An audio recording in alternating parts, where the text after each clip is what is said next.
আজকাল তো ঘরে ঘরেই বলতে গেলে পরকীয়া আমরা দেখতেই পাচ্ছি। কেন এই পরকীয়া বাড়ছে? মানে একটা মেয়ে তিনজনের সঙ্গে পরকীয়া করছে, বা একটা ছেলে দুটো মেয়ে তিনটে মেয়ের সঙ্গে ফিজিক্যাল রিলেশনে যাচ্ছে। এটা এত ভাবে বেড়ে গেছে কলকাতাতে, কেন সারা পশ্চিমবাংলা বলো, বাংলাদেশ।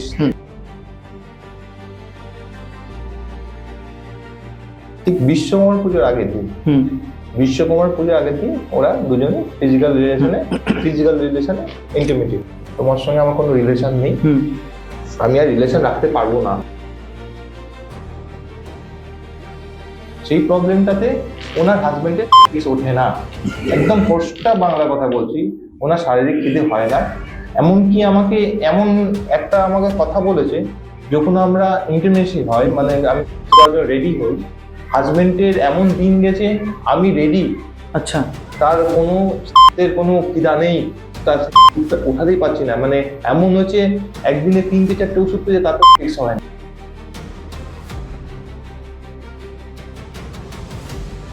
আচ্ছা, এই যে সব পরকীয়াতে কি পুরুষরাই দায়ী, নাকি কোথাও গিয়ে মহিলারা দায়ী থাকছে?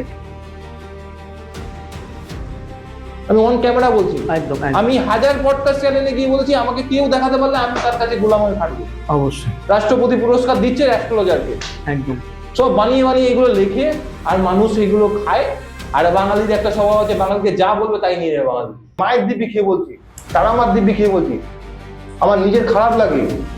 কারণ মানুষ ভালো চোখে দেখে না এখন অ্যাস্ট্রোলজি আর তন্ত্রকে। 100 টাকায় বশীকরণ, 500 টাকায় বান মারা, এইসব কেস এমন ভাবে হয়ে গেছে, এত পোস্টার, এত মানুষের কাছে ঠকাটা হয়ে গেছে বেশি। মানুষ ঠকে মানুষ এই লাইনটাকে নষ্ট করে ফেলেছে।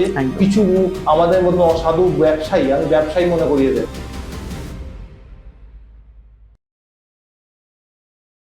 নমস্কার, বিপিজি আর পডকাস্টের আরেকটি নতুন এপিসোডে আপনাদের সবাইকে অনেক অনেক স্বাগত। আশা করছি বা আশা রাখছি ইন্ট্রো দেখে তো আপনারা এতক্ষণ বুঝতেই পেরে গেছেন আজকে আমাদের মধ্যে ঠিক কে উপস্থিত আছেন। আজ জ্যোতিষ এবং তন্ত্র ঠিক কোন ধারায়, কোন দিকে পৌঁছচ্ছে, আমরা কি নিজেদের অজান্তেই ভুল কোনো জায়গায় কোনো কিছু সিদ্ধান্ত নিতে চলেছি? কেন এত পরকীয়া বেড়ে চলেছে আমাদের সমাজের মাঝে? আর এই যে সমস্ত পরকীয়াগুলো ঘটছে, তাতে কি পুরুষরা দায়ী, নাকি কোনো জায়গায় গিয়ে মহিলারাও একাংশে দায়ী? বান মারা কি সত্যি যায়? এই সমস্ত বিভিন্ন প্রশ্নের উত্তর নিয়ে কিন্তু আজকে উত্তর দেবেন আমাদের জ্যোতিষ শাস্ত্রী, ধীমান শাস্ত্রী, বলতে গেলে ধীমান শাস্ত্রী মহাশয়। নমস্কার দাদা। জয় মাতা। প্রথমে জিজ্ঞেস করছি কেমন আছেন? এই চলে যাচ্ছে দাদা। আচ্ছা, আপনি তো এর আগে অনেক জায়গায় পডকাস্ট করেছেন, আমি নিজেও দেখেছি। কেমন লাগছে? এক কথায় চলে এসেছেন অতখানি দূর থেকে। দেখো দাদা, আমি তোমাকে দাদা বলছি। হ্যাঁ হ্যাঁ হ্যাঁ, কোনো সমস্যা নেই। আমি তোমার ভালোবাসার জন্য আমি কলকাতা থেকে আজ ভোর 4টের সময় উঠে আমি গাড়ি ড্রাইভ করে একদম একদম 180 কিলোমিটার। আমার কলকাতা থেকে এখানে নবদ্বীপে তোমার স্টুডিওতে 180 কিলোমিটার আমি ড্রাইভ করে একদম। হ্যাঁ, শুধু তুমি আমাকে বলেছো, আমি শুধু তোমাকে বলছি এই ডেটটা তুমি ফিক্স করে দাও। একদম একদম। কেন আমি এর পরেও পডকাস্ট করার পরেও আমার ক্লায়েন্ট আছে, ক্লায়েন্টদের আমি দিয়ে রাত্রি 10টা-11টা বাজবে আমার। অনেকখানি মূল্যবান সময়, মানে আমাদের পরিবার বা ক্যামেরার উপরে যারা দর্শকদের দিলে, আমি তুমি করেই বললাম, কারণ আপনি করলে না জিনিসটা দূর হয়ে যাচ্ছে আমার মনে, তুমি করে বলাই বেটার হবে। তো যাই হোক, এই যে এতখানি দূর থেকে এসছো বা ক্যামেরার ওপারে যারা দর্শক রয়েছে, প্রত্যেককে এই অমূল্য সময় দিচ্ছ তুমি, তার জন্য প্রথমেই ধন্যবাদ জানাচ্ছি। আমি বেশি দেরি করব না, মূল জায়গায় ফিরে আসবো। বলবো এই যে তুমি যেহেতু এই জ্যোতিষ লাইনে বা তন্ত্র লাইনে রয়েছো, আজকাল তো ঘরে ঘরেই বলতে গেলে পরকীয়া আমরা দেখতেই পাচ্ছি। কেন এই পরকীয়া বাড়ছে, যদি এটা একটু বিশ্লেষণ করে বলো। দেখো দাদা, আমি সবার আগে বলি, পরকীয়াটা হয়ে গেছে এখন, মানুষ বলতো পরকীয়া মানে একজনের সঙ্গে আরেকজনের সঙ্গে দুজন। এখন এমন আমার কাছে কলকাতাতে কেস আসে, তুমি বিশ্বাস করবে না দাদা, 3-4জন, মানে একটা মেয়ে 3জনের সঙ্গে পরকীয়া করছে, বা একটা ছেলে দুটো মেয়ে তিনটে মেয়ের সঙ্গে ফিজিক্যাল রিলেশনে যাচ্ছে। এটা এত ভাবে বেড়ে গেছে কলকাতাতে, কেন সারা পশ্চিমবাংলা বলো, বাংলাদেশ থেকে আমার ক্লায়েন্ট, আমার ঢাকা বেস ক্লায়েন্ট খুব আছে, ঢাকা, দুবাই, তারপরে সাউদিতে এত বেস্ট ক্লায়েন্ট বেড়ে যাচ্ছে, এত হচ্ছে।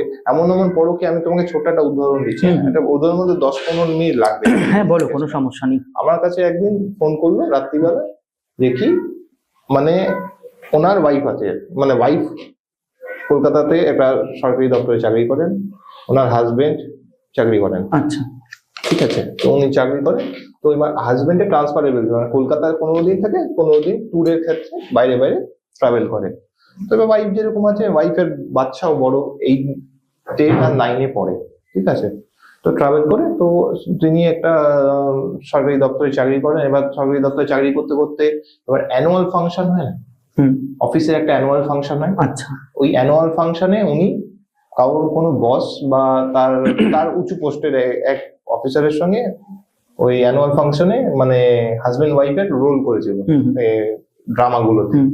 তো ভালো কথা। তো করতে করতে আস্তে আস্তে ওনার প্রেম বাড়ে, তারপরে ওনার প্রেমের থেকে করতে করতে করতে করতে উনি আস্তে আস্তে যেরকম হয় ভালোবাসা হয়, তারপর শর্ট কর্নার আসে, করতে করতে শর্ট কর্নার করতে করতে এবার ইনার বক্তব্য, আমি মহিলার বক্তব্য আগে আমি বলি। মহিলা আমার ক্লায়েন্ট, আমার হাজবেন্ড না, মানে পরকীয়া যার সঙ্গে উনি জড়িয়েছেন তার সে আমার ক্লায়েন্ট নয়।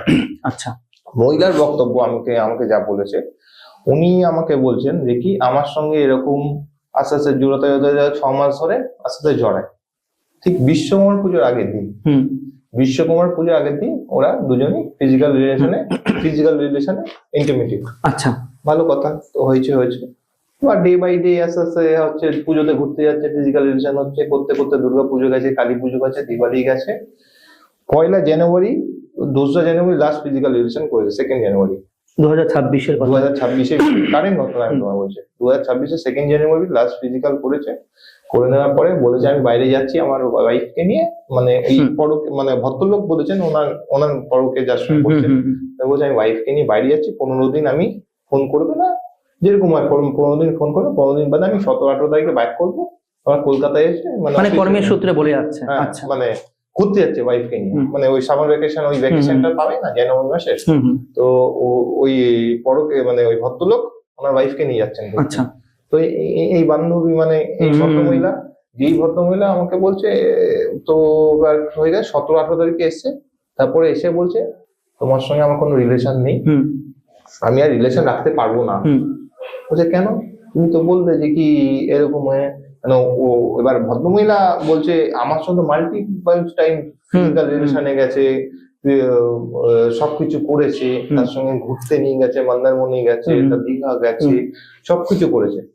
এবার ভক্ত মহিলাকে আমি যখন উনি আমার কাছে চেম্বারে এলেন আমার, তখন আমি ওকে জিজ্ঞেস করছি আপনি তাহলে কেন জড়ালেন? উনি বলছেন আমার সঙ্গে ওনার শর্ট কর্নার হয়েছিল, তারপরে আমি জড়িয়েছি। তো এবার আমি বললাম আপনার হাজবেন্ড জানেন? বলছে আমার হাজবেন্ড কিছু জানে না। এবার আমি বলছি হাজবেন্ড জানলে তো একটা বিচ্ছিরি ব্যাপার, ক্লাস 9-এ 8-এ ছেলে পড়ে, তার যে পরকে যে ভদ্রলোক তারও ক্লাস 2-তে ছেলে পড়ে। হ্যাঁ, তো করতে করতে তো এবার হচ্ছে, তো এবার ওনার বক্তব্য, এবার তো উনিকে তো ছেড়ে দিয়েছেন, উনি তো পাগলের মতন ঘুরছে দিশায়। এবার এরার বক্তব্য হচ্ছে আমি কেন, ওনাকে ভদ্রলোক উনিকে বলেছিলেন কি ওনার এবার একটা নাকি হাজবেন্ডের প্রবলেম আছে। আচ্ছা, মানে যে ভদ্রমহিলা পরকীয়া করেছে তার হাজবেন্ডের সঙ্গে 7 বছর ধরে কোনো ফিজিক্যাল রিলেশন নেই। সে তো তার স্বাভাবিক একটা এবার ওনার শারীরিক খিদে, তাহলে আমার তোমার সবারই থাকবে, এটা শারীরিক খিদে, 7 বছর ধরে তার রিলেশনে নেই। হ্যাঁ, তো এবার ব্যাপারটা হচ্ছে এনার ভদ্রমহিলারও একটা নিট আছে শরীরে। এবার উনি ওনাকে বলেছেন যে কি আপনাকে আমি এই করবো সেই করবো, ভালো বন্ধু হিসেবে করেছে, ঘুরতে গেছে, সব জায়গায় ঘুরতে গেছে। উনি দেখাচ্ছিলেন আমার ছবিগুলো, উনি যে মিথ্যা কথা বলছেন ভদ্রমহিলা সেটা এমনটাও নয় না, ওনার কাছে আমাকে দেখাচ্ছিলেন আমি ঘুরতে যাবা, মন্দারমণি ঘুরতে গেছি, দীঘাতে ঘুরতে গেছি, তারপরে আরেকটা জায়গায় তাজপুরে ঘুরতে গেছেন, উনি ছবিগুলো দেখাচ্ছিলেন। তারপরে ডাব খাচ্ছেন দুজন, মানে যেরকম হয় একটা, মানে বলতে গেলে বন্ধুত্ব থেকে আস্তে আস্তে ফিজিক্যাল রিলেশন দিকে গেছে, সবকিছু গেছে। এরপরের বক্তব্য, এবার আমি ওনাকে তখন জিজ্ঞেস করলাম না তাহলে আপনি যখন জানেন আপনার হাজবেন্ড আছে তাহলে আপনি কেন জড়েন? তখন আমাকে উনি বলছেন আমার 7 বছর ধরে হাজবেন্ডের সঙ্গে কোনো ফিজিক্যাল রিলেশন নেই। আমি বললাম কেন? বাট এনার বক্তব্যটা হয়েছে ওনার হাজবেন্ডের একটা সেক্সুয়ালি প্রবলেম আছে, সেক্সুয়ালি প্রবলেম আছে। সেই প্রবলেমটাতে ওনার হাজবেন্ডের সেক্স ওঠে না, একদম পোস্টটা বাংলা কথা বলছি, ওনার শারীরিক খিদে হয় না। এমনকি আমাকে কথা বলেছে যখন আমরা ইন্টিমেসি হয়, মানে আমি সেক্স করার জন্য রেডি হই, হাজবেন্ডের এমন দিন গেছে আমি রেডি, আচ্ছা, তার কোনো সেক্সের কোনো খিদা নেই, তার সেক্স উঠাতেই পারছি না, মানে এমন হচ্ছে একদিনে 3-4টে ওষুধ পেয়ে তাতেও সেক্স হয় না, মানে এরকমই একটা জায়গায় সিচুয়েশনে দাঁড়িয়ে রয়েছে। সিচুয়েশন দাঁড়িয়ে আছে। এবার আমি ওনাকে বললাম তাহলে আপনার বাচ্চাটা কিভাবে হবে? আচ্ছা, এবার তো আমি আরো যত ধরতে টকর দিচ্ছি আরো জটিল। বাট এই ভদ্রমহিলা বলছে আমার ফার্স্ট একটা বয়ফ্রেন্ড ছিল কলেজ লাইফে, আচ্ছা, কলেজ লাইফের বয়ফ্রেন্ডের সঙ্গে ফিজিক্যাল রিলেশনে ছিলাম, ফিজিক্যাল রিলেশনের সঙ্গে উনি আমাকে প্রেগনেন্ট করে। মানে জিনিসটা কতখানি জট হয়ে রয়েছে। আমি তার জন্য এটা বলতে আসছি। এবার যতটা ঢুকছি ততটা, এবার উনি বলছেন আমাকে প্রেগনেন্ট করেছেন উনি, এবং উনি প্রেগনেন্ট করে দেওয়ার পরে যা কলেজ লাইফে ছেলে মেয়েরা হয় যেরকম হয়, প্রেগনেন্ট করে দেওয়ার পর তোর সঙ্গে আমার কোনো রিলেশন না, তুই আমার না। স্বাভাবিক। তো এর বাবা মা ওই প্রেগনেন্সি অবস্থায় বিয়ে দিয়ে দেয় এনার সঙ্গে, এনার সাথে। আচ্ছা। ঠিক আছে।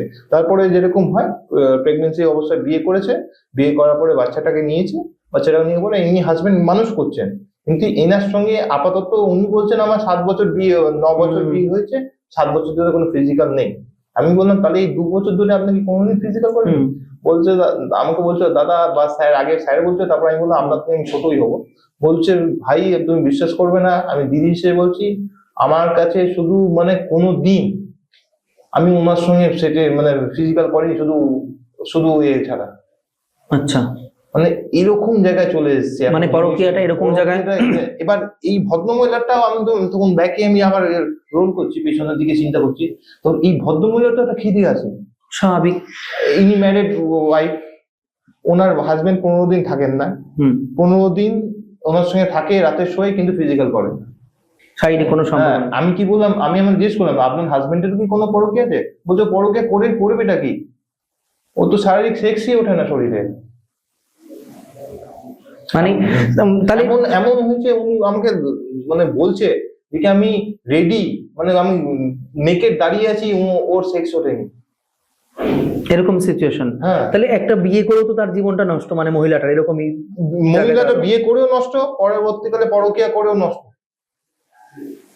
তাহলে এখানেও তো কোনো প্ল্যানেট কাজ করছে, সবই কাজ করছে। আমি ওনাকে তখন বললাম আপনার শুক্রটাকে, আপনার হাজবেন্ডের আগে শুক্রটাকে ঠিক করান, আপনার শুক্রটা নিচুষ্ট হয়েছে বলেই আপনার আমার এই প্রবলেম। একটা মানুষের সেক্স উঠবে না কেন? তো রক্ত মানুষের শরীর, তো সেক্স উঠবে না, একটা পাখি, পশু পাখির সেক্স হতে পারে, প্রাকৃতিক একটা জিনিস। হ্যাঁ, আর কুকুর ছাগলের বেড়ালে সেক্স হতে পারে, আপনার মানুষ, আপনার সেক্স হবে না কেন? আর এখনকার দিনে এমন একটা চলে এসেছে, ছেলেকে দেখলে সেক্স হয়ে যাচ্ছে। একদম। তো একটা ছেলে মেয়ে, আপনি যখন বলছেন দুজন আমরা দাঁড়িয়ে আছি ইন্টিমেসিতে রেডি করে আছি, সে তো সেক্স উঠছে না। মানে দুনিয়াটা এমন জায়গায় চলে গেছে, দুটো মানুষ পাশাপাশি থাকলেই মানে একটা এটা কিন্তু খারাপ কথা না, আমি কিন্তু কাউকে আমি কোনো ভদ্র মহিলাকে দোষারোপ করছি না, অন্যরা ভদ্র লোক, কিন্তু পরিস্থিতি শিকার তো প্রত্যেকেই হতে হচ্ছে, কিছু করার নেই। আজ আমার তোমার হতে পারে, এই নিয়ে তো লজ্জা পাবার কোনো ব্যাপার নেই, কিন্তু ব্যাপারটা হচ্ছে এইটা তুমি ভাবো, আমি ভদ্র লোকেদের এগেনস্টে যাচ্ছি না, ভদ্র মহিলারও ফরে যাচ্ছি না, কিন্তু ভাবুন ভদ্র মহিলাটাকে কতটা সাফার করতে হচ্ছে। একদম স্বাভাবিক। উনি বিয়ের আগে ফিজিক্যাল করেছেন, তার বাচ্চাটাকে নিয়ে এখন মানুষ করছেন, পরিষ্কার কথা। বিয়ের পরে ওনার হাজবেন্ডের সঙ্গে উনি থাকছেন, কিন্তু ওনার সঙ্গে কোনো ফিজিক্যাল রিলেশন নেই, প্লাস তাকে পরকীয়া করতে হচ্ছে। হ্যাঁ, পরকীয়া করার পরেও তার সঙ্গে ফিজিক্যাল রিলেশন করছে, সে বলছে তোমার সঙ্গে আমি রিলেশন থাকবো না, আমার ফিজিক্যাল রিলেশন কমপ্লিট হয়েছে। এটা একটা অনেকখানি দুঃখের বিষয়। হ্যাঁ, দুঃখ বিষয়। আমি তোমাকে এটাই খারাপ লাগছে যে কি মানুষকেই ঠকাচ্ছে। দেখো, আজ আমার তোমাকে ভালো লাগতেই পারে, একদম, এটা তো কোনো লজ্জা না, এটা কোনো দেখো, ভালোবাসাটা আমি ব্যক্তিগতভাবে মনে করি কিনা যে এখানে পুরুষ নারীর কোনো বিষয় নয়। একটা এই যে আজকাল গে সেক্স দেখছি বা লেসবিয়ান, এগুলো তো হতেই পারে, এগুলো কোনো বিষয় নয়, কিন্তু তার মধ্যে একটা সবকিছুর সামঞ্জস্য রাখা প্রয়োজন আমি মনে করি। না, এবার গে সেক্স করছে, লেসবিয়ান করছে, দেখো এইটাও আমি যেরকম সাপোর্ট করি। দেখো, একটা ছেলেকে ভালোবাসছে, একটা মেয়েকে ভালোবাসছে, হ্যাঁ, আমি এটাকে কিন্তু যেরকম করছে দেখ, কোর্টের অর্ডার দিচ্ছে, কোর্ট করছে, তো আমি কিন্তু এটা মনে করি এটা এক রকমের রোগ। না, রোগ কিন্তু জ্যোতিষশাস্ত্রে জন্মকুণ্ডলী ঘাটলেও তো এটাই পাওয়া যাচ্ছে, সমগামী তো ঘরে হয়ে যাচ্ছে, রাস্তায় হয়ে যাচ্ছে, এখন এরকম কথা না। এখন তো তুমি বিশ্বাস করবে না, ভালো শপিং মলে যেতে ভয় লাগে এখন। কারণ শপিং মলে এখন যেভাবে গে সেক্স বেরিয়ে গেছে না, শপিং মলের মধ্যে তুমি মাল্টি স্টোরেজ দোকানগুলোতে যাবে, বড় বড় যে মলে যে মাল্টি স্টোরেজ যাবে, এক ছাতার তলায় নেল পালিশ থেকে শুরু করে পায়ের জুতো সব পাওয়া যাচ্ছে। মাল্টি স্টোরেজ এই দোকানগুলো, সেইগুলোতে তুমি পারফিউম সেকশনে যাবে, তুমি ক্লোদিং সেকশনে যাবে, তুমি ওয়াচের সেকশনে যাবে, তুমি কসমেটিক সেকশনে যাবে, সবই তো আর্ধেকে গে, আচ্ছা আর্ধেকে গে। আচ্ছা তাহলে আমার এটা মনে হয় গের সেক্সের কথা বললে আমার মনে হয় এটা একটা রোগ। আচ্ছা, তোমার ব্যক্তিগতভাবে এটা আমার মতামত। ব্যক্তিগত কথা। অবশ্যই। এটা রোগ, এটা কিন্তু না। কিন্তু whereas তুমি ছেলে মেয়েটা একটা মানে এটা তো স্বাভাবিক। এটা তো ন্যাচারাল জিনিস, এটা তো ভগবানের দান, একদম। এটা তো ভগবান। কিন্তু আজ তোমার ছেলেকে সেক্স করার, কিন্তু এটা করলে তো পুরোপুরি সৃষ্টি আটকে যাবে, সৃষ্টি কোথাও গিয়ে একটা থমকে দাঁড়াবে। সৃষ্টি তো মানে সৃষ্টি থেকে তো বৃষ্টি হয়েছে নাকি? হ্যাঁ তাহলে একদম সেটাই তো আটকে যাওয়ার দিনে চলে এসছে, একদম। তাই না? তো আমার এইটাই গেছে কি, দেখো তোমার কোশ্চেনে যে তুমি আমাকে বললে এত পরকীয়া কেন বাড়ছে, পরকীয়া কেন বাড়ছে, আমি বলছি পরকীয়া বাড়বে না কেন। আচ্ছা পরকীয়া কেন বাড়বে না? একটা ভদ্র মহিলার, আমি তুমি ধরে নাও আমি ওনার পরেই বলছি, ফেভার আচ্ছা। লেডিস কথা বলছি, ওনার ভদ্র মহিলার একটা শারীরিক খিদে আছে, আজ আমার খিদে আছে, আজ আমার খিদে আছে, একদম। আজ তোমারও খিদে আছে, একদম। হ্যাঁ। তারপরে যে ওনার যে খিদেটা 7 বছর ধরে, উনি বলছেন 7 বছর ধরে কোনো ফিজিক্যাল রিলেশনে ইন্টিমেশন হয়নি আমার হাজবেন্ডের সঙ্গে, তার শরীরের শারীরিক খিদেটা কোথায় যাবে? একদম। তার তো ইয়াং বয়স, সেই রক্ত করছে, তার তার কত বয়স, 34-35 বছরের ভদ্র মহিলা, সে এখন ইন্টিমেসি ছাড়া কি করবে? সে ওকে তাকে করতেই হবে, করতেই হবে। হ্যাঁ। এখন সবে মঙ্গলের বছর থেকে রবির বছরে এসছি আমরা, একদম। এগুলো তো এখন হতেই থাকবে, 2027 অব্দি এগুলো চলবে। এগুলো বলতে কোনগুলোর কথা? এই পরকীয়া রিলেশন মানে আরো বাড়বে, 2027 অব্দি তুমি চলবে এটা। আচ্ছা, এই যে সব পরকীয়াতে কি পুরুষরাই দায়ী নাকি কোথাও গিয়ে মহিলারা দায়ী থাকছে? কেন পরকীয়া মানে অনেকেই পুরুষকে দায়ী করছে, কিন্তু কোথাও গিয়ে কি মহিলারাও দায়ী এখানে? তুমি ব্যক্তিগতভাবে কি মনে করো? তালি ক হাতে বাজে? দু হাতে। তাহলে দুজনেই দায়ী। আচ্ছা আমি কারোর ফরে বলছি না, কারোর এগেইনস্টে বলছি না। আচ্ছা, তালি বাজাতে গেলে তো দু হাতে বাজাতে হয় না? একদম একদম। তাহলে শুধু আমি পুরুষকে কেন দয়ী করবো, অথবা মহিলাকে দায়ী করবো? আজ আচ্ছা। তোমার সঙ্গে আমি রাজি না হলে কিভাবে ফিজিক্যালটা করলাম? একদম। একটা তো কথাই আছে, আমার তোমার রাজি কোন মানে কাজী। আচ্ছা, তাহলে মিয়া, আমরা শুনেছি মিয়া বিবি রাজি, তো তাহলে এই একই ব্যাপার হলো। একদম একদম। তো তুমি রাজি হলাম বলেই তো না আমি ফিজিক্যালে গেলাম। স্বাভাবিক। শুধু ওই পুরুষ মধ্যমহিলা বলো না, ওই ভদ্রমহিলাটা একদম খারাপ চরিত্রহীন, আরে চরিত্রহীন পুরুষটা চরিত্র খারাপ না, পুরুষটাকে এমনি ফিজিক্যাল করিয়েছে, এটা বললে হবে? বাস্তব কথা ভাবতে হবে আমাকে লাইফে, আমি তো লাইফে মানে আগুনের কাছে গেলে তো ঘি গলবেই, তুমি এটা বলতে চাইছো? একদমই তাই, একদমই তাই। আমি আমার ক্ষেত্রে বলছি, আমি ছেড়ে দাও, সবার করতে বাদ দাও, আমি নিজের ক্ষেত্রে থেকে বলছি। আজ আমি কোনো ভদ্রমহিলার সঙ্গে ফিজিক্যাল করলে তো ভদ্রমহিলার দায়ী না, কখনোই নয়, দুজনেই এখানে দায়ী। তাহলে দায়ী তো আমিও, আমি তো করেছি। অবশ্যই, ঠিক ঠিক। আমাকে তো জোর করে বেঁধে করে দেয়নি, কখনোই সেটা সম্ভব নয়। এটা ইন্টিমেসি করতে গেলে আমাকেও অ্যাড হতে হয়েছে ওনার সঙ্গে। একদম একদম। তাহলে শুধু ওই পুরুষ দায়ী মহিলা দায়ী এসব ফালতু কথা মানুষ যেগুলো করে, মানুষ এগুলোকে নিয়ে ক্রিটিসাইজ করে মানুষকে। এই ক্রিটিসাইজ ছাড়া আমাদের দেশে কোনো ইয়ে নেই। আচ্ছা, পূর্বেও তো জন্মকুণ্ডলী ধরো ছিল, হ্যাঁ, নক্ষত্র ছিল, রাশি ছিল, সমস্ত কিছু ছিল, কিন্তু পূর্বে তো এত পরক্রিয়া ছিল না। এটা তো তুমি কিছুটা এখন তোমার মানুষের উপর নির্ভর করছে। এখন মানুষ কি ফাস্ট হয়ে গেছে। পূর্বে কি তোমার আগে লোকেরা ব্যাংকে লাইন দিয়ে টাকা তুলতো, এখন 1 সেকেন্ডে টাকা পাঠিয়ে দিচ্ছে, phone pay, Google pay, Paytm. তুমি বলার আগে এমন বলে দাও, টাকা তোমার টাকা চলে যাচ্ছে, মানে কানে ফোন, এদিকে টাকা অ্যাকাউন্টে ঢুকে গেছে, চলে গেছে, লক্ষ লক্ষ টাকা, কোটি কোটি টাকা ট্রান্সফার হয়ে যাচ্ছে, বুঝতেই পারছে না মানুষ। একদম। তো সেটা না, আগের কি ছিল বলে লাভ নেই। আগের ঘিতে গন্ধ ছিল কিনা সেটা লাভ নেই, এখনকার ঘির গন্ধ আছে কি সেটা এখন তোমার প্র্যাকটিক্যাল চিন্তা করতে হবে। আমি 2026 সালে আছি, আমি 80 সালের গল্প শুনে লাভ নেই, কখনোই সম্ভব না। আমি পরিষ্কার কথা বলতে এসেছি, এখানে 80 সালের গল্প নিয়ে আমি করবো কি? একদম। আমার মা দিদিরা শুনেছি বিধবা বলে কোনোদিন ঘরের বাইরে বেরোতো না। একদম একদম। আর এখন বিধবারা KFC তে খাচ্ছে, সেটা কোনো ফ্যাক্টর নয়। আগেকার দিনে শুনেছি যে বিধবাদের নাকি মানে আমিষ খাওয়াও, KFC তে খাচ্ছে। আমি আমার সঙ্গে আগের অমাবস্যায় আমার সঙ্গে একটা বিধবা মেয়ে কাজ করেছে, তুমি বিশ্বাসই করবে না, মেয়েটার বিধবা, তুমি বিশ্বাসই করতে পারবে না। তাহলে কি করবে? মেয়েটাও তো ঠিকই 27 বছরের মেয়ে বিধবা হয়েছে, তারও তো একটা লাইফ আছে পড়ে, সে শিক্ষিত মেয়ে, তার বাচ্চা আছে, সে প্রেম করবে না? আমি ওকে ডাইরেক্ট বলছি তুই প্রেম করবি না কেন? কেন করবি না কেন? তুই করবি না কেন? তো 27 বছরের মেয়ে তুই কেউ সাদা শাড়ি পরে ঘরের মধ্যে মশারির মধ্যে শুয়ে থাকবি নাকি সারাটা জীবন? কি করে কাটবে? 27 বছরের মেয়ে, তোর বর মারা গেছে, তুই প্রেম তো করতেই হবে, প্রেম করবি, সবই করবি, প্রেম করে বিয়ে করবি, বেটার অপশন পেলে বিয়ে করবি না? একদম তো লাইফে তুই এগোবি না? একদম মানুষ বল না, আগেকার দিনের লোকেরা বিধবা মানে ঘরের মধ্যে থাকবে, মশারির বাইরে বেরোতো না, তাই তো আমরা দেখেছি বা শুনেছি। তাহলে এখনকার দিনে কেন শুনবে মানুষ? মানুষ সবাই এখন আর্নিং, এখন রোজগার সবাই করে, উভয় ছেলেও করছে মেয়েও করছে। কিছু কিছু মেয়ে আছে ছেলেদের থেকে ডবল ইনকাম করে, এটা স্বাভাবিক, দেখেছি আমরা চোখের সামনে। তাহলে তোমাকে তো প্র্যাকটিক্যাল চিন্তা করতে লাইফে, আমরা তো প্র্যাকটিক্যাল দিন এসেছি। কেন এতদিন তুমি বলো না দাদা, তুমি অ্যাস্ট্রোলজি জ্যোতিষ হারিয়ে যাচ্ছে দিনের পর দিন, বিশ্বাস কমে যাচ্ছে কেন মানুষের প্রতি? আগেকার দিনের লোকেরা জ্যোতিষ মানে ভগবান মানে, হ্যাঁ আমি, আর এখনকার দিনে জ্যোতিষ কেন হারিয়ে যাচ্ছে? জ্যোতিষ বললে এখন মানুষ ঘৃণা করে, ঘৃণা করছে। কেন করছে? কেন? এই প্রশ্নের উত্তর তো কেন করছে? মানুষের সঙ্গে ফ্রড হয়েছে বলে করছে। তান্ত্রিকরা কম নোংরামি করেছে, তান্ত্রিকরা কম নোংরামি করেছে মেয়েদের সঙ্গে, একদম হ্যাঁ, বিধবা ভদ্রমহিলাদের সঙ্গে কম নোংরামি করেছে। তুমি উভয় ঘটনা ঘাটলেই তুমি বেরাবে। একদম একদম। তুমি কত কোনো অ্যাস্ট্রোলজাররা জেল খাটে এখনো, মানে এই জ্যোতিষ কেন খাটবে বলো? একটা অ্যাস্ট্রোলজার কেন জেল খাটতে হচ্ছে? এই জ্যোতিষীদের জন্য জ্যোতিষ শাস্ত্রটার বদনাম হয়ে যাচ্ছে, শাস্ত্রটা ফিনিশ হয়ে যাচ্ছে। বদনাম তো ছেড়ে দাও, বদনাম তো ভালো কাজ করলেও বদনাম হয়, ভালো খারাপ কাজ করলেও বদনাম হয়।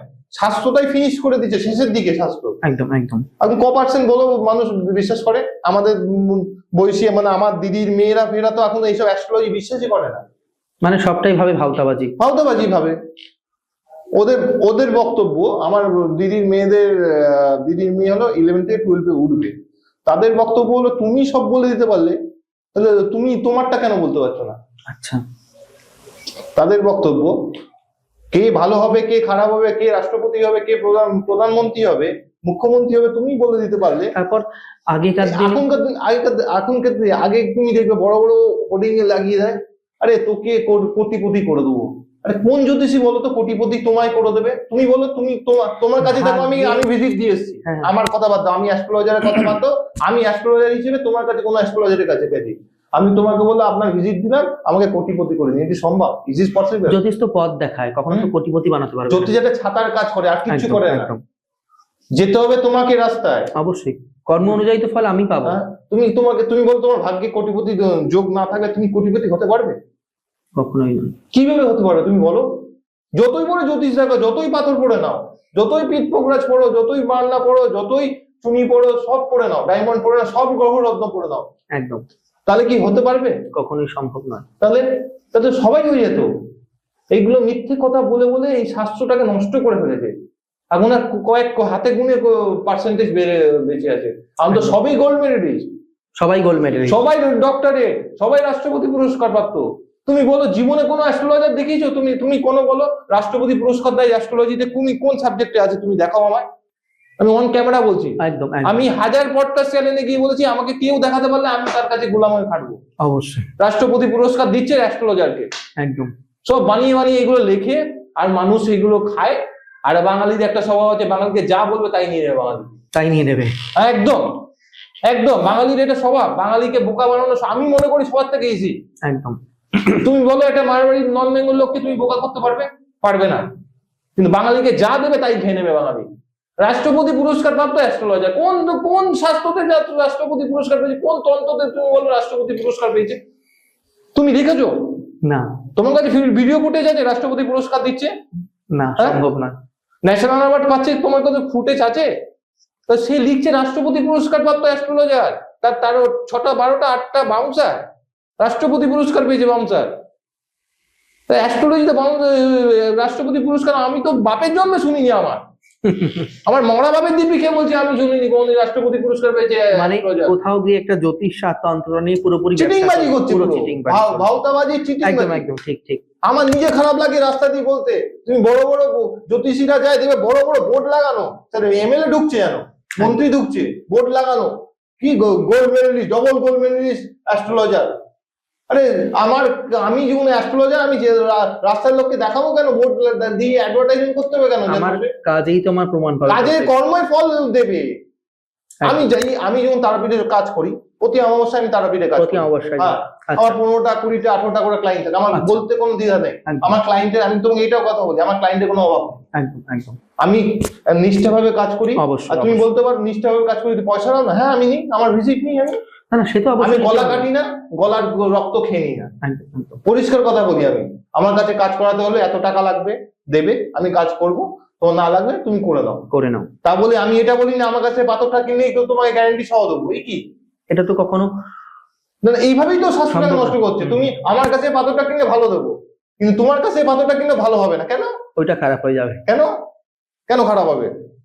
স্বাভাবিক। কিন্তু এইটা কেন? আমার কাছে প্রফিটটা পাবো বলে আমি আর তুমি বাইরের লোকের কাছে গেলে কম প্রফিটে সেই মালটা বেচবে। একদম। তাহলে এই তো এইভাবেই তো স্বাস্থ্যটাকে নষ্ট করছে, পুরোপুরি শেষ। হ্যাঁ। কেন? আমি যখন ক্লায়েন্ট দেখছি, আমার ক্লায়েন্টের কোনো অভাব নেই, আমি ক্লায়েন্টের কাছে ভিজিট নিয়ে দেখছি, এমন ক্লায়েন্ট আছে আমি ছেড়েও দিয়েছি ভিজিট। আচ্ছা, আমার বিবেক থেকে লেগেছে না আমি নেবো না, আমি এনার সত্যি আমার যে ভিজিট সেই ভিজিটটা দেওয়ার ক্ষমতা ওনার রাখলে ওনার দুদিন ফ্যামিলিটা চলবে। এটা তো একটা প্রকৃত জ্যোতিষের কর্তব্য আমি মনে করি। আমি দেখো কর্তব্য কি আমি কি না আমি জানি না, এটা আমার নিজের বিবেক লেগেছে, আমার নিজের বাবা মা আমার ঈশ্বর হয়ে আছে ওপরে, আমার বাবা মার কথাতে আমি দুটো কথায় এখনো বিশ্বাস করি, কারোর সঙ্গে চিটিংবাজি করবি না, কাউকে ঠকাবি না, আমি কাউকে ঠকাইও না, কারোর সঙ্গে চিটিংবাজি করি না। একদম। আমি অন ক্যামেরা বলছি, আমি যত আমার পডকাস্ট আছে আমি এক কথা বলি, কিন্তু আমার একটাই কথা যে আমি মানুষের চিটিংবাজি করিনি, কাউকে চিট করিনি। আমি পরিষ্কার কথা বলছি, এত টাকা লাগলে কাজ করাবেন, এত টাকা লাগলে আমি কাজ করে দেবো। হ্যাঁ, আপনার মনে হলে করাবেন, সুটেবল করাবেন, না করাবেন করাবেন না, তা বলে আপনার সঙ্গে আমার রিলেশন যাবে না। একদম ঠিক আছে, আপনার সঙ্গে আমার রিলেশন যাবে না, আপনাকে আমি বড় লোকও করতে পারবো না, এটাও আপনাকে আমি বলে দিই। একদম। কেন? আমি বড় লোক করার জন্য আপনাকে আমি করার আগে আমি নিজে বড় লোক হতাম। ঠিক ঠিক। কেন? আমার সবার পৃথিবীতে যে বলছে আমার টাকার খিদা নেই, সে মিথ্যে কথা, মিথ্যে কথা বলছে। টাকার খিদা সবাই আছে, টাকার জন্য মানুষের লড়াই। একদম। টাকার জন্য পৃথিবী ধ্বংস হয়ে যাচ্ছে। একদম। তো টাকার খিদা নেই, তাহলে এটা তো কখনোই সম্ভব নয়। তাহলে ঠিক না? তোমাকে তো বাস্তব ভাবতে হবে, এটা মানুষ বাস্তবটাকে ভাবে না। মানুষ কি জ্যোতিষী কি বলছে, আরে জ্যোতিষের তোকে তো গলা কাটছে। একদম। আমি এমন লোক দেখেছি দাদা, তুমি বিশ্বাস করবে না, 4.5 লাখ টাকা বন্ধক দিয়ে মায়ের বালা বন্ধক দিয়ে ক্রিয়া করে যাচ্ছে। 4.5 লাখ টাকা? হ্যাঁ, আমি তোমায় অ্যামাউন্ট বলে দিচ্ছি, 4.5 লাখ টাকা বন্ধক দিয়ে মায়ের বালা বন্ধক দিয়ে ক্রিয়া করাচ্ছে। কাজ হচ্ছে কি হচ্ছে না পরের কথা আমার, কিন্তু সে করাচ্ছে সেই মুহূর্তে। হ্যাঁ, সেই 4.5 লাখ টাকা আমি ধরে দিলাম কাজটা হয়নি না, সে নিজেরই বক্তব্য, কাজ হয়নি, সে এখনো বালাটা ছাড়াতেও পারেনি, আর বালাটা সামনের 5 বছর ছাড়াতেও পারবে না। কোন জায়গায় গিয়ে দাঁড়িয়েছে তাহলে মানুষ? হ্যাঁ, এই তো ফ্রডবাজিতে আমাদের মতন লোকেরা ফ্রড করছে মানুষকে, আমাদের মতন লোকেরাই ফ্রড করছে, আর সবাইকে বড় লোক করে দিচ্ছে। বড় লোক কি খেলা নাকি? এটা কখনোই তো সম্ভব নয়। বড় লোক কি খেলা? আর যে তোকে বড় লোক করবে, আজ তোমাকে আমি বড় লোক করবো, তাহলে তোমাকে আমি করবো কেন? তুমি কি তোমাকে আমি বড় লোক করবে? তুমি কত টাকা ভিজিট দেবে আমাকে? তুমি কত পার্সেন্ট দেবে আমাকে? আমি ভিজিটের থেকে তো পার্সেন্টেজে এলে তোমাকে আমি 2 কোটি টাকা বড় লোক করে তুমি আমাকে কত টাকা দেবে? তোমার 2 কোটি টাকার মালিক করে দেবে, তুমি কত টাকা দেবে আমাকে? একটা অ্যাস্ট্রোলজারে কত টাকা দেবে? তাহলে তো সেই কোটিপতি হয় আগে। এটা কি দালালি নাকি? কখনোই সম্ভব না। অ্যাস্ট্রোলজি তন্ত্রটা একটা সায়েন্স। তাহলে এই দালালি নাকি? তাহলে এই তো অবস্থা বাজারে, এই তো এই খারাপ। তো এটা আমার বলতে খারাপ লাগে, রাস্তায় আমি কখনো কাউকে বলি না আমি অ্যাস্ট্রোলজার। আমার মা কালী বলছে, আমি নিজের কোথাও গিয়ে একটা বিবেকে ধাক্কা লাগে, মায়ের দিব্যি খেয়ে বলছি, তারা আমার দিব্যি খেয়ে বলছি, আমার নিজের খারাপ লাগে। কেন? মানুষ ভালো চোখে দেখে না এখন অ্যাস্ট্রোলজি আর তন্ত্রকে। একটা সময় কিন্তু এটাকে, এই জিনিসটাকে ভগবানের তুল্য ভাবতে পারো। ঠিক। আগেকার দিনে জ্যোতিষ মানে দৈবজ্ঞ ছিল। আগেকার দিনে মেয়ে বা ছেলে পুরুষ মানুষ বিয়ে করলে তুমি আগে দেখবে কুষ্টি দেখাতো।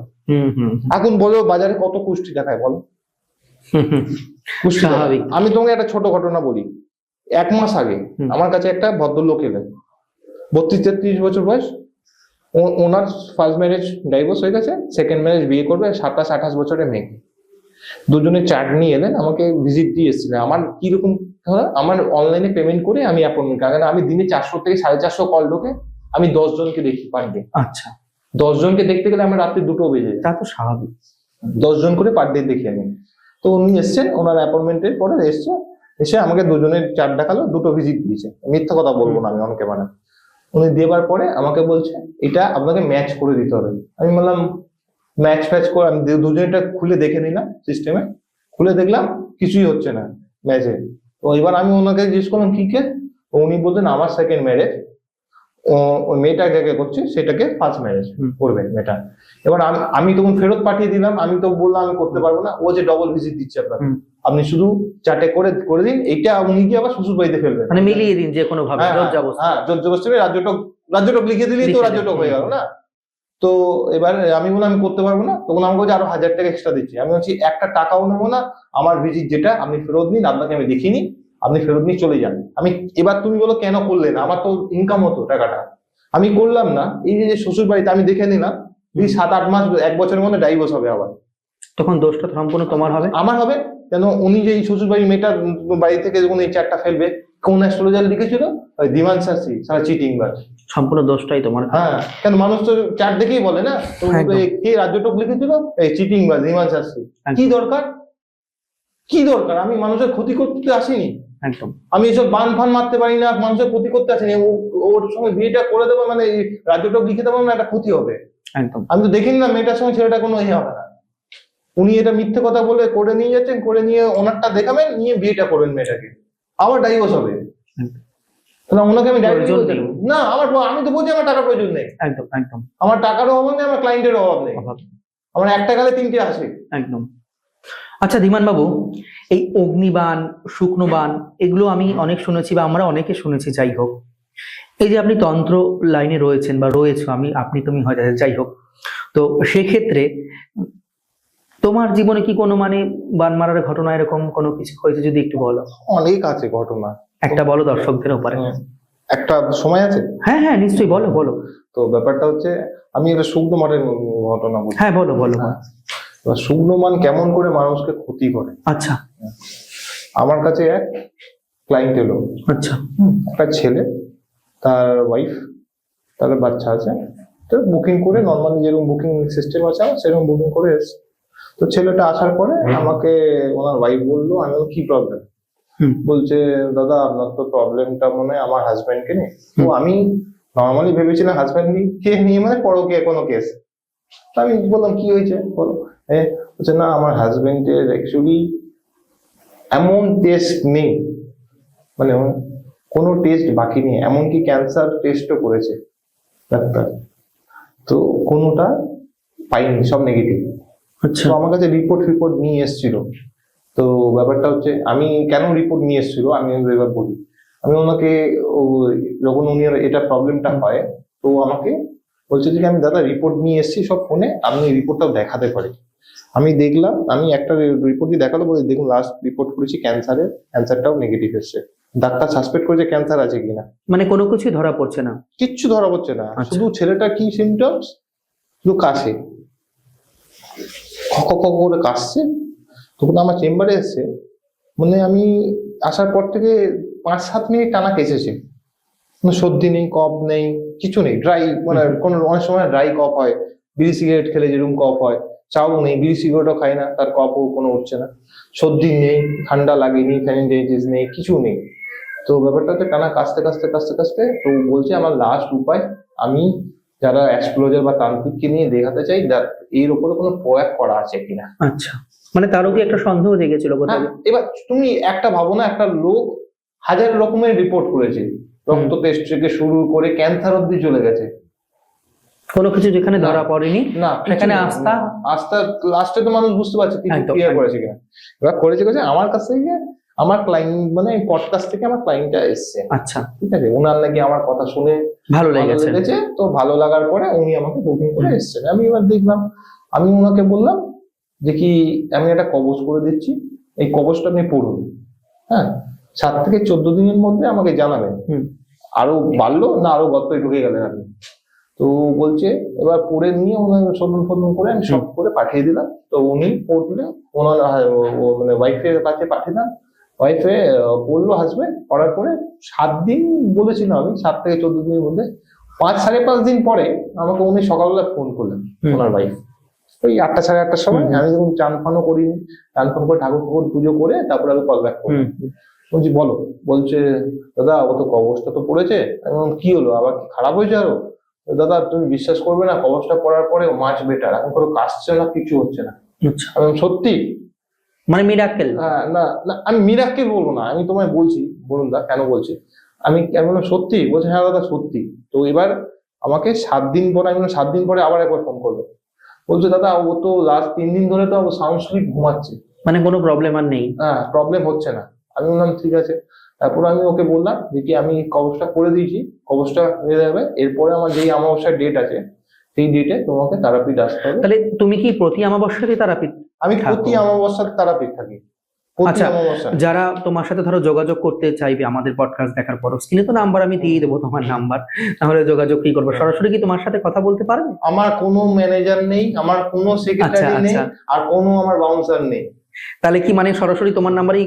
100 বার আমি রাত্রি 3টের সময় আমি করি, রিপ্লাই করি। আচ্ছা, আমার কাছে কোনো বাউন্সারের, আমার কোনো লোক নেই, ম্যানেজার নেই, আমার কোনো 15 মিনিটের মধ্যে বার করে দিই চেম্বার থেকে, এরকম না। এমন হয়েছে 6 ঘন্টা ধরে আমি ক্লায়েন্ট দেখেছি, একটা ক্লায়েন্ট 6 ঘন্টা ধরে? অন ক্যামেরা বলছি। তাহলে তোমার অনেকখানি ধৈর্য এক্ষেত্রে, মানে অ্যাকচুয়ালি দেখো, আমি ধৈর্য থেকে বড় ব্যাপার, আমি মানুষকে সার্ভিস দিতেছি। এই মানুষ যে আমার কাছে যে সাইনটা দিচ্ছে, সে তো মানুষটা পয়সা দিয়েছে না, আমাকে। আমার একটা বক্তব্য, অনেকে অ্যাস্ট্রোলজি প্রফেশনটাকে মানে পুরোপুরি বিজনেস বানিয়ে ফেলে। আমার মনে হচ্ছে ব্যক্তিগতভাবে তুমি কোথাও গিয়ে মানুষের সেবা করবো সেরকম একটা মনের উদ্দেশ্য রয়েছে, আমার ব্যক্তিগত মতামত। আমি যখন পড়েছি বা তন্ত্র শিখেছি, তন্ত্রতে প্রথমেই ছিল মানুষের সেবা করার জন্য। এবার সেবা করার জন্য তো এবার তুমি বলতাম তুমি সেবা করছো, পয়সা নিচ্ছ কেন?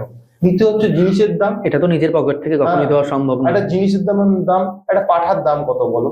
আমরা যদি অমাবস্যায় কাজ করি, আমি আগের অমাবস্যায় 12,000 টাকা কিনছি, পরের অমাবস্যায় 13,600 টাকায় কিনলাম। আচ্ছা, তাহলে আমাকে তো এই যে 2,000 2,500 টাকা করে পার ডে বাড়ছে, পার অমাবস্যায় বাড়ছে। অবশ্যই স্বাভাবিক। তো কৌশিকী অমাবস্যায় 25,000 টাকা পাঠার দাম হয় আচ্ছা, তারাপীঠে। তো আমাকে তো এই জিনিসটা কিনতে হচ্ছে, স্বাভাবিক। কেন আমি তো আমার ঘরের পয়সায় কিনবো না, আমি তো ক্লায়েন্টের কাছ থেকে পয়সা নিয়ে কিনতে হবে। তাতে আমাকে ক্লায়েন্টকে সার্ভিসটা দিতে হবে। একদম। কেন ক্লায়েন্ট আমাকে ফ্রিতে কথা বলছে না, কখনোই না। ক্লায়েন্ট আমাকে পে করছে, পে করার পরে ক্লায়েন্ট আমার কাছে আসছে, আগে পেমেন্ট করছে তারপরে ক্লায়েন্ট আমার কাছে আসছে। তো ক্লায়েন্টকে দোষারোপ করে লাভ নেই। ক্লায়েন্টের মনে হয়েছে 6 ঘন্টা কথা বলতে, আমার মনে হয়েছে 6 ঘন্টা আমি ওনাকে হয়তো 6 ঘন্টাতে আমি স্যাটিসফাই করতে পেরেছি, কাউকে হয়তো 15 মিনিটে স্যাটিসফাই করতে, কেউ 5 মিনিটও হয়ে যায়, তা 5 মিনিটে হচ্ছে, আবার 6 ঘন্টাতে হয়েছে। এইটা নিয়ে আমি কোনোদিন ভাবি না, আমি মানুষের সেবা করার জন্যই এসেছি। একদম সেবা করার জন্যই তো আমি এই প্রফেশন নিয়েছি। আমি তো জানি না মানুষ কেন অ্যাস্ট্রোলজারের কাছে যায়, কেন ডাক্তারের কাছে যায় মানুষ, এটা তো আমাকে বুঝতে হবে। আর ডাক্তারের কাছে কেন গেছে, তার কোনো না কোনো শরীরের কোনো প্রবলেম হয়েছে। তো সেম ক্ষেত্রে তাই, ওনার কোনো না কোনো প্রবলেম হয়েছে বলে যে অ্যাস্ট্রোলজার বা তান্ত্রিকের কাছে আসছে, সে ভিজিট দিচ্ছে, তার রেমেডি কিনছে, সে কবচ নিচ্ছে, সবই তো পয়সা খরচা করছে উনি। স্বাভাবিক। তারপরে আমি সার্ভিস না দিতে বলে, তারকে সাকসেস না দিতে বলে, সে আমাকে চিটিং বাজ বলবে না? 100 বার বলবে চিটিং বাজ। একদম। তো মেইন ঘটনা থেকে আমরা কিন্তু সরে আসলাম অনেকটাই, ওই বান মারার ঘটনা থেকে। এবার কি ব্যাপারটা, ও তারপরে আমি ক্রিয়া করলাম, ক্রিয়া করার পরে এখন তো ফিট অ্যান্ড ফাইন।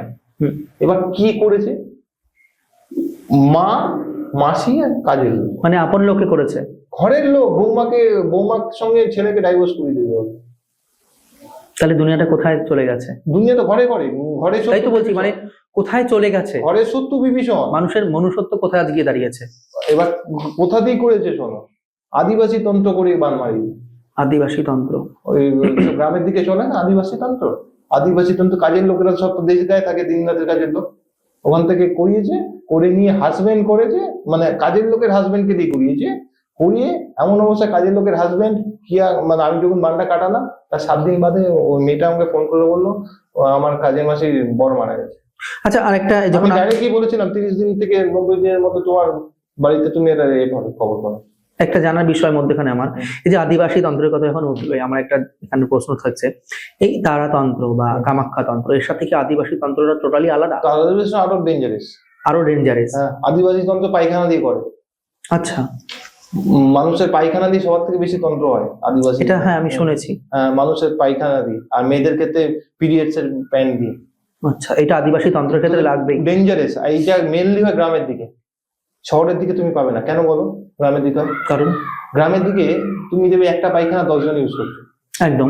হ্যাঁ, তোমাকে কোনো ক্ষতি করবে না। তুমি যখন পায়খানা করতে গেলে, তুমি যখন পায়খানাটা করে বেরালে, তোমাকে কোনো লোককে দিয়ে পয়সা দিয়ে ফিটিং করা আছে। আচ্ছা, ওর পায়খানা করলে ফ্যাট করে নিয়ে নেবে। আচ্ছা, গ্রামের দিকে তো এক বাথরুম 10 জন 15 জন 20 জন। একদম। হ্যাঁ, ওই পায়খানাটা তুলে নিলে তো তোমার যা ক্ষতি হবে সারা জীবন, তুমি এমন তন্ত্র আছে আদিবাসী তুমি ছাড়াতেও পারবে না। মানে কোন তন্ত্র দ্বারা যে সেই না, জায়গাটা কাটাবো সে এটাও তোমাকে পাগল করে দিবেই, পাগল হয়ে যাবেই তুমি। আদিবাসী তন্ত্রতে আছে যে তুমি পাগল হয়ে যাবে, আমি চোখের সামনে দেখেছি এগুলো। আমি আমার গুরু উৎপল ভট্টাচার্য, ঠিক আচ্ছা। আছে, উৎপল ভট্টাচার্যের শিষ্য আমি। তো, এই গুরুর থেকে কি তোমার তন্ত্র নাকি জ্যোতিষ? না না, আমি তন্ত্র। তন্ত্র, আচ্ছা। আমি উৎপল এখনো শিখছি, দেখো আমার শেখার কোনো না, শেষ নেই। শেষ নেই আর অবশ্যই। তন্ত্র এমন একটা জিনিস, জ্যোতিষটাও একটা কি শেষ হতে পারবে তুমি, কিন্তু তন্ত্রতে কোনো শেষ নেই। রোজ দিন নতুন নতুন করে কেস আসে। আচ্ছা, তোমার ব্যক্তিগত জীবনে যদি আমি জানতে চাই, মানে তোমার মানে ভালো লাগা থেকে কি এই পথে আসা? ভালো লাগা, আমি দেখো আমি ঠাকুর দেবতাকে ছোট থেকে ভালোবাসি। আমার বাড়িতে ভালোবাসা। 250 বছরে কালী পুজো, কালী মার মন্দির তোমাদের বাড়িতে? হ্যাঁ, সল্টলেকে। আচ্ছা, দেখতে যাওয়ার ইচ্ছা রইলো খুব। 100 বার। যখনই কলকাতায় তুমি আসবে আমার বাড়িতে এসে ফ্লাইটে ঘুরে যাবে। একদম একদম, খুব ইচ্ছা রইলো দেখার। 250 বছর বয়সে কালীর মন্দির আমার বাড়িতে। তো আচ্ছা। আমার বাড়িতে ছোট থেকে আমি জন্ম থেকে দেখেছি কালী পুজো হয়, অমাবস্যায় পুজো হয়, পূর্ণিমা সেন্নি দেওয়া হয়। এটা তো অটোমেটিক জেনারেটেড চলে আসে। মানে কোথাও একটা পারিবারিক হ্যাঁ, লোকেরা মানে ভক্তির সাথে যুক্ত। তুমি বিশ্বাস করবে না, আমি ভোর 4টের সময় বেরোলে আমি পুজো করে বেরাই। মানে মনটা তার চরণে সমর্পণ করা। পুজো করে বেরাই, এই যে আমি অ্যাস্ট্রোলজার বা তান্ত্রিকের জন্য না, সেটাই তো বলছি, স্কুল লাইফে মনটা কোথাও একটা যুক্ত রয়েছে তোমার। হ্যাঁ, আমি পুজো করেই বেরাই, পুজো করেই বেরাই। পুজো ছাড়া আমরা কোথাও যাই না। আমার বাড়ির লোক বা আমি বা আমার ফ্যামিলি মেম্বার কেউ পুজো ছাড়া কোথাও যায় না, পুজো করে রাস্তায় বেরায়। তারপরে যে ভালো কাজ হোক খারাপ কাজ হোক, আড্ডা মারতে গেলেও চান করে পুজো করে বেরাই, এটাই। তো তার পরবর্তীতে হ্যাঁ, মূল ঘটনা থেকে আসলে কথার মাধ্যমে তো অনেক কথাই চলে আসি। সেই ব্যক্তি সুস্থ হয়ে গেল পুরোপুরি, সুস্থ, এখন নর্মালাইজড হয়ে গেছে পুরোটাই। এমন কি তোমায় আমি বলছি, তার বাড়িতে যার মায়ের সঙ্গে বৌমার ঝামেলা হচ্ছিল, মায়ের অবস্থা খুব খারাপ। আচ্ছা। সে আমাকে ফোন করে বলেছে, আমি কাউকে কিন্তু কোনো কথা বানিয়ে বলছি না, আর আমি বানিয়ে কথা বলি না, আমি যা বলি জোর গলায় বলি, একদম, আর আমি পরিষ্কার কথা বলি। তুমি বললে তার আমি হোয়াটসঅ্যাপ টেক্সটও দেখিয়ে দিতে পারি তোমার ক্যামেরাতে। একদম একদম। যাই হোক দাদা, অনেক কিছু জানা গেল অনুষ্ঠান থেকে। আশা রাখছি পরবর্তী কোনো না কোনো এপিসোডে আবার তোমাকে পাবো। দেখো আমি তোমাকে কি বলছি বলুন দা, তুমি যতবার আমাকে ডাকবে, তুমি যতবার ডাকবে, আমি আমার টাইম ফাঁকা থাকবে তোমার আমি পডকাস্ট আগে করব, তারপর আমি ক্লায়েন্ট দেখব। না দেখো, জ্যোতিষা তন্ত্র তো অনেক সাবজেক্ট। আসল কথা, তোমার আগেও এর আগে অনেক জ্যোতিষ তান্ত্রিক অনেকে এসছে আমাদের কাছে, অনেক কিছু শেখার শেষ আছে। আসলে আমি তো কখনো বা আমাকে বড় বলতে পারি না। দেখো, প্রত্যেকের থেকে শেখার আছে, বা ক্যামেরার উপরে যারা রয়েছে তারা অনেক কিছু জানতে পারছে এই পডকাস্ট অনুষ্ঠানের মাধ্যমে। কি মনে করো তুমি? 100 বার। আমি একটা কথা বলি, যে কোনো পডকাস্ট বা যে কোনো অনুষ্ঠান থেকে জানার জিনিস অনেক আছে, কিন্তু ব্যাপারটা হয়েছে মানুষ ঠকে যাচ্ছে বেশি। একদম, মানুষ ঠকর লোক, এই 100 টাকায় বশীকরণ, 500 টাকায় বান মারা, এইসব কেস এমন ভাবে হয়ে গেছে, এত পোস্টার, এত মানুষের কাছে ঠকাটা হয়ে গেছে বেশি। মানুষ ঠকে ঠকে ঠকে মানুষ এই লাইনটাকে নষ্ট করে ফেলেছে। কিছু আমাদের মতো অসাধু ব্যবসায়ী, আমি ব্যবসায়ী মনে করি এদের, নিজেদের প্রফিটের জন্য করে, কিন্তু কাজের কাজ কিছু জানে না, নেটফল জিরো, মানুষকে চিটিংবাজি করে, মানুষের সঙ্গে ঠকবাজি করে, তাতে মানুষের বিশ্বাসটাকে নষ্ট করে দিয়েছে। কিন্তু এইটাতে 100% যারা কাজ জানে তন্ত্রতে 100% আমি তোমাকে রেজাল্ট দেবে। যেরকম তোমার date of birth, time of birth, place of birth ঠিক থাকলে যেরকম 100% তোমার ছক মিলে যাবে, 100 ছক মিলবে একদম, তুমি একটা সেকেন্ডও তোমার ভুল হবে না লাইফে। এটাও তাই, তন্ত্রও তাই। তন্ত্রতে তুমি 100% কাজ করতে হবে, 100% রেজাল্ট পাবে, সে খারাপ কাজ হোক কি ভালো কাজ হোক। যাই হোক দাদা ভাই, অনুষ্ঠানের প্রায় শেষ পর্যায়ে চলে এসেছি। যারা ক্যামেরার উপরে দর্শকরা রয়েছেন, কেমন লাগলো আজকের অনুষ্ঠান অবশ্যই কমেন্ট করে লিখে জানাতে ভুলবেন না। আর কোন বিষয়টা ঠিক এই দাদার থেকে জানতে চাইছেন অবশ্যই সেটাও কমেন্ট করবেন। আর যারা এই দাদার ফোন নাম্বার চাইছেন, স্ক্রিনে তো দেওয়াই রয়েছে, দেখতেই পাচ্ছেন। আর যারা ইউটিউব থেকে দেখছেন অবশ্যই একটি লাইক, একটি শেয়ার করে দিতে পারেন, আর সাবস্ক্রাইব করে পাশে থাকতে পারেন। যারা ফেসবুক পেজ থেকে দেখছেন, পেজটিকে ফলো করবেন আরো বিভিন্ন ধরনের পডকাস্ট দেখার জন্য। দেখা হচ্ছে পরবর্তী কোনো অনুষ্ঠান নিয়ে। ততক্ষণের জন্য কিন্তু সবাই খুব ভালো থাকবেন, সুস্থ থাকবেন, সাবধানে থাকবেন। নমস্কার দাদা।